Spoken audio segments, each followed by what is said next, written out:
Good morning friends, I am from Jayalakshmi संस्कार school. आज हम देखेंगे कुछ गेट के यूजेस, नए यूजेस। कल हमने गेट का यूज़ किया था और आज हम बाकी इसके यूजेस करेंगे। एडवांस्ड इंग्लिश स्ट्रक्चर्स आप कुछ सीख सकते हैं इसमें। आज हम देखते हैं ऑल यूजेस ऑफ गेट। अब ये गेट का जो वर्ड है ये आप देखेंगे सिर्फ 3 लेटर्स का एक वर्ड है, लेकिन इसके बहुत सारे मीनिंग्स पॉसिबल हैं। जैसा कि आपको सामने दिख रहा है, समझना, पहुंचना, करवाना, खरीदना, होना, बीमारी होना। ये सारे के सारे सेंटेंसेस में आप गेट को बहुत आसानी से यूज़ कर सकते हैं। बस आपको स्ट्रक्चर्स पता होने चाहिए। तो अब आज हम कुछ स्ट्रक्चर्स सीखेंगे। तो चलिए अब वीडियो को स्टार्ट करते हैं। तो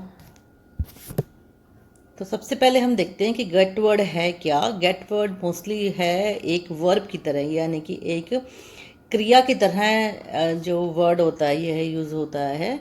क्रिया की जैसे आपको पता है 5 फॉर्म्स होती हैं, इसी तरह से इस वर्ब की भी 5 फॉर्म्स होती हैं। गेट, गॉट, थर्ड फॉर्म होती है गॉट या गॉटन, फोर्थ फॉर्म होती है गेटिंग और फिफ्थ फॉर्म होती है गेट्स। तो यहाँ पर आप ये 5 फॉर्म्स यहाँ पर इस वर्ब के देख सकते हैं। तो ये सभी फॉर्म्स करने के बाद अब हम देखते हैं गेट के यूजेस। गेट का सबसे पहला यूज़ यहाँ पे होता है होना, यानी कि change of state. Change of state की जब बात होती है तो हम वहाँ पर गेट यूज़ कर सकते हैं। चेंज ऑफ स्टेट का मतलब है होता है एक अवस्था से दूसरी अवस्था में बदलना। अगर कोई बर्फ़ को अगर आप बाहर रख दोगे तो वह धीरे धीरे पानी में बदल जाएगा, वाटर में बदल जाएगा। जो पहले सॉलिड था वो पहले लिक्विड यानी कि वाटर में बदल जाएगा। तो इसको ही हम बोलते हैं चेंज ऑफ स्टेट। पानी का भाप में बदलना, पानी का बर्फ़ में बदलना। तो ये अवस्था में परिवर्तन जो भी होता है वह आप गेट से जो है बना सकते हैं, होना या चेंज ऑफ स्टेट।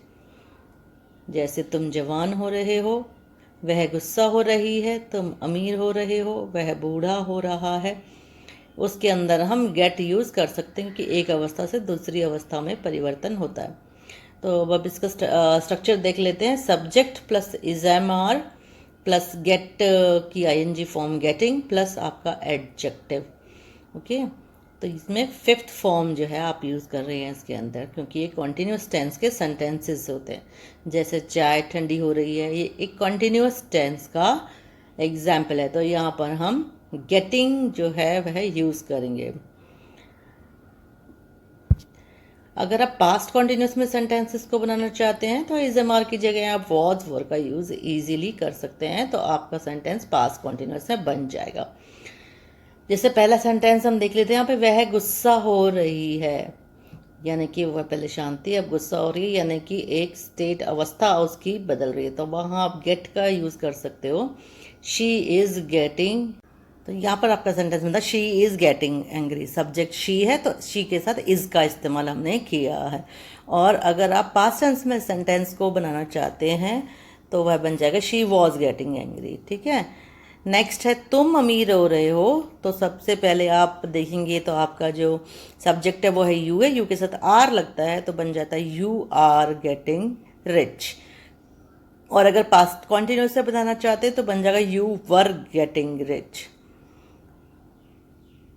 तो प्रेजेंट कॉन्टिन्यूस के लिए इज़-एम-आर का इस्तेमाल किया जाता है और पास्ट कॉन्टिन्यूस के लिए वॉज वर्ड का इस्तेमाल किया जाता है। वह बूढ़ा हो रहा है। नेक्स्ट सेंटेंस देख लेते हैं, यानी कि ही इज़ गेटिंग ओल्ड। और अगर पास्ट कॉन्टिन्यूस से बनाना चाहते हैं तो ही वॉज गेटिंग ओल्ड बन जाएगा इसका। तो अगर आप इसे सेंटेंसेस बना सकते हैं, इस स्ट्रक्चर को यूज़ करके यूज़ कर सकते हैं। वह सुंदर हो रही है। ओके, इस सेंटेंस को आप कमेंट बॉक्स में इसका आंसर डाल सकते हैं। नेक्स्ट जो गेट का यूज़ है वह है पाना, या किसी चीज़ का मिलना या किसी चीज़ को प्राप्त करना। यह एक गेट का इस्तेमाल किया जाता है। कोई चीज़ मिलती है हमें, या हम पा जाते हैं या प्राप्त करते हैं तो हम गेट का यूज़ करते हैं। इसका स्ट्रक्चर होता है subject plus gate plus object. यहाँ जो गेट हम लिखा है तो टेंस के अकॉर्डिंग ये गेट का फॉर्म जो है बदलता रहेगा। जैसे मुझे एक नया फ़ोन मिला, मुझे एक नया फ़ोन मिला। तो आप देख पा रहे हैं कि ये सेंटेंस जो है वो सिंपल पास्ट का सेंटेंस है, तो आप गेट का फॉर्म गॉट यूज़ करेंगे। I got a new phone, I got a new phone.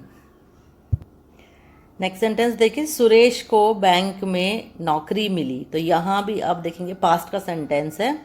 Suresh got a job in a bank, Suresh got a job in a bank, past tense का ये sentence है। तो नेक्स्ट जैसे हमारी पेमेंट मिल गई, हमें हमारी पेमेंट मिल गई, वी गॉट आवर पेमेंट, ये सैलरी मिल गई तो we got our salary. Okay, तो इस तरीके से आप, क्योंकि ये पास्ट टेंस के सेंटेंसेस हैं तो गेट का हम पास्ट फॉर्म गॉट यूज़ करते हैं। ओके, तो जब पाना मिलना होता है तो हम गेट का यूज़ करते हैं। तो नेक्स्ट जो गेट का यूज़ है वह है करवा देना, पॉजिटिव वर्ब की तरह यूज़ करते हैं। ये इसके क्लास हमने कल भी किया था। गेट करवा देना, जब आप काम किसी से करवाते हो तो आप गेट का इस्तेमाल वहाँ पे करते हो। तो इस तरह के सेंटेंसेस को बनाने के लिए आपके जो स्ट्रक्चर होता है वो होता है subject plus helping verb plus gate plus object plus verb की थर्ड फॉर्म। तो जिस टेंस की आपका सेंटेंस होगा उसी टेंस का आप हेल्पिंग वर्ब इस्तेमाल करेंगे। तो subject plus helping verb plus gate plus object plus verb की थर्ड फॉर्म।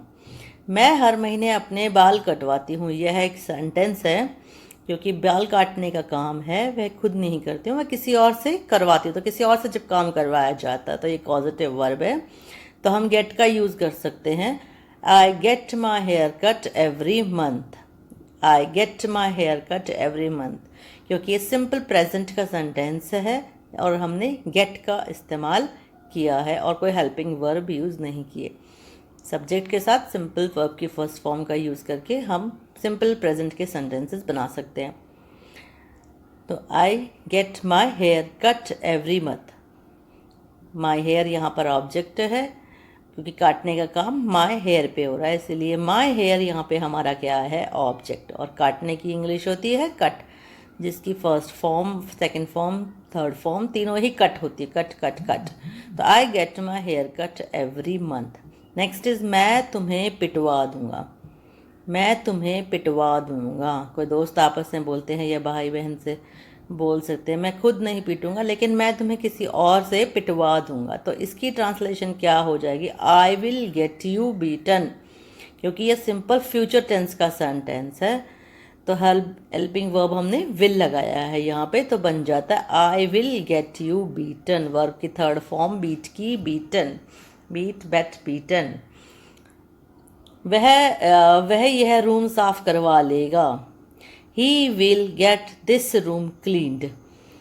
क्लीन्ड आपकी वर्ब की थर्ड फॉर्म है जो कि सेंटेंस के लास्ट में आपने यूज़ किया है, और विल हमारा एक हेल्पिंग वर्ब है क्योंकि ये सिंपल फ्यूचर का सेंटेंस है। तो जब आप किसी और से काम करवाते हैं तो गेट का इस्तेमाल किया जाता है। नेक्स्ट गेट का यूज़ जो हम करेंगे वह है समझना, अंडरस्टैंड। कुछ भी चीज़ को समझना या किसी बात को हम जब पूछते हैं कि आपको समझ आ गया तो हम गेट का इस्तेमाल कर सकते हैं। तो इसका स्ट्रक्चर होता है subject plus gate plus object.